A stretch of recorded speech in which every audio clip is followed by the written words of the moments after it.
ओ भाई हाँ भैया।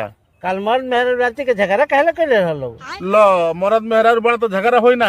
का अब जान जा कि हम जौन रूमवा में रोज सुतत रहवा हाँ तो घड़ी मच्छर देखते बड़ा कितना काटत रहन सन। मच्छर तो काटत रहूं सर। तो ओमे मच्छर काटत रहन सन तो हम दोसरका रूमवा में जाके अच्छा आ निकाह मच्छरदानी लगा के सुत गलवा। अच्छा मच्छरदानिया में घुस के मच्छर काट देलन सन। मच्छरदानियों में हाँ मच्छरदानिया में। एमे कौन झगड़ा घर बहो लो बतिया बतलो तो झगड़ा के घर नहीं खे। का हमने के 2 गो आदमी है हाँ मरद आ मेहरारू। हाँ तो जाके मेहरारू से पूछा नहीं का आखिर तू काहे मच्छरवा से बता देलू हो हो में सुतल बढ़ना बोका कहता रहा।